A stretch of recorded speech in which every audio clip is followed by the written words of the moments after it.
बिस्मिल्लाहिर्रहमानिर्रहीम। देखिए एक्सरसाइज है 3.4। एक्सरसाइज है 3.4 और इसका क्वेश्चन नंबर है 10। क्वेश्चन नंबर है 10। देखिए क्वेश्चन क्या कहता है। पेज नंबर है 107। पेज नंबर 107 पे क्वेश्चन नंबर 10 है।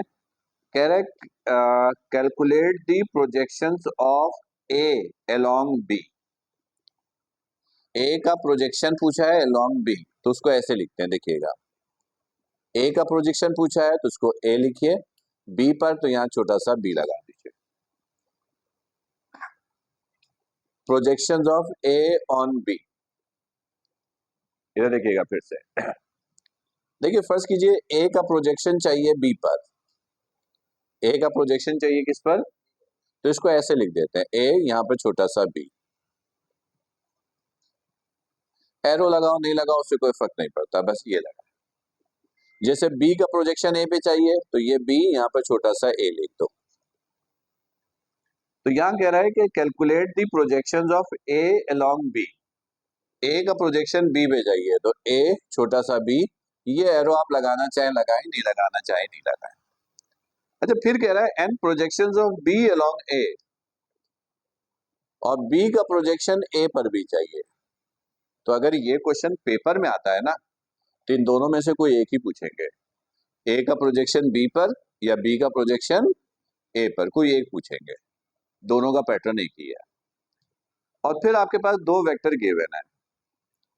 वेक्टर ए गिवन है i minus 2j, i minus 2j plus 3k, और वेक्टर बी गिवन है 3i minus j, 3i minus j minus 5k। ये है सवाल। सवाल फिर समझ लीजिए। देखिए दो वेक्टर गिवन है ए और बी। एग्जाम में जो सवाल आएगा ना शॉर्ट में, वो आएगा ए का प्रोजेक्शन निकाल दीजिए अलोंग बी, या बी का प्रोजेक्शन निकाल दीजिए अलोंग ए, कोई एक ही पूछेंगे। सही है। अब देखो, सबसे पहले इसका फॉर्मूला बनाना सीखोगे। प्रोजेक्शन के लिए फॉर्मूला बनता कैसे है, देखिएगा। देखिए पहले हम इसको सॉल्व कर रहे हैं, ए का प्रोजेक्शन बी के लिए। ये देखिएगा, ये इक्वल का साइन लगाया। जिसका प्रोजेक्शन चाहिए, किसका प्रोजेक्शन चाहिए, ए का, पहले ए लिखिए, इधर डॉट लगाइए और इधर बी लिख दीजिए। फिर इधर देखोगे, फर्स्ट करो कि आपको बी ए चाहिए। किसका प्रोजेक्शन चाहिए, तो पहले बी लिखो, फिर डॉट, फिर क्या लिख दो, ए लिख दिया।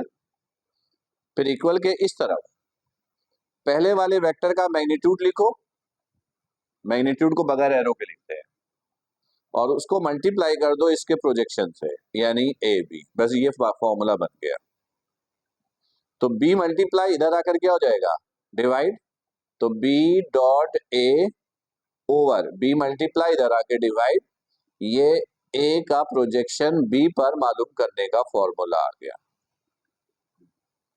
इधर सीखो, पहले कौन सा वेक्टर है ए, इसका मैग्नीट्यूड लिखो। फिर कौन सा वेक्टर है बी, इसका प्रोजेक्शन लिख दो ए पर। ए मल्टीप्लाई इधर आकर क्या हो जाएगा, डिवाइड। ये फॉर्मूला बन गया प्रोजेक्शंस ऑफ बी ऑन ए का, यानी बी ए बराबर हो गया ए डॉट बी ओवर ए के। फॉर्मूला बनाना सीख लिया आपने, बनाना पड़ेगा। नहीं नहीं, हाँ आप डायरेक्ट फॉर्मूला लिख सकते हैं। तो अगर डायरेक्ट इस तरह लिख सकते हो तो ऐसे लिख लो। सही है, क्लियर हो गया ये मेरे को, ठीक है। अब देखोगे, ए का प्रोजेक्शन बी पे चाहिए तो आपको क्या निकालना पड़ेगा, बी डॉट ए और बी का मैग्नीट्यूड। देखो बी डॉट ए कैसे निकलेगा, फॉर बी डॉट ए, ये सीखोगे। फिर ये हमने पहले भी निकाला है, बी डॉट ए पहले बी की जगह बी की वैल्यू पुट करो, ए की जगह ए की वैल्यू। तो बी किसके बराबर है?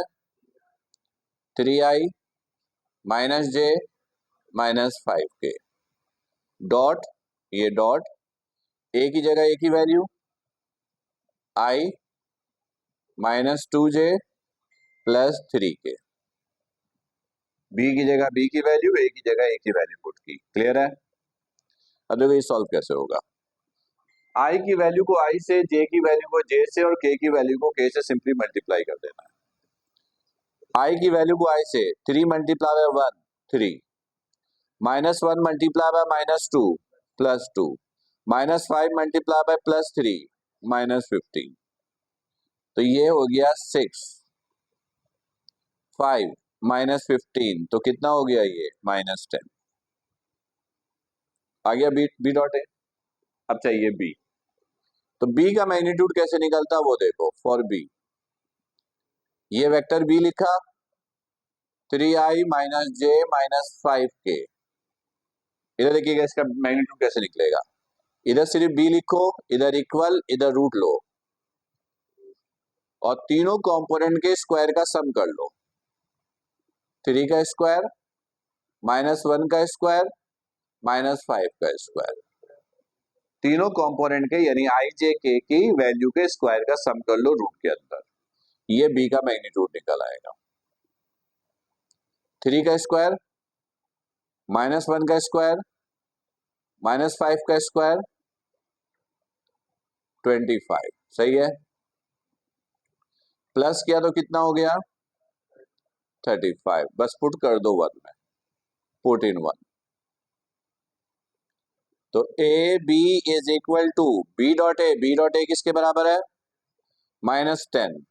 और बी, बी किसके बराबर है? रूट 35। बस ये आपका आंसर हो गया। ये काम करना है। इसको देखो, अब ये निकालने के लिए ए डॉट बी चाहिए, तो ये तो अभी अभी आपने सीखा ना। कैसे करोगे ए डॉट बी?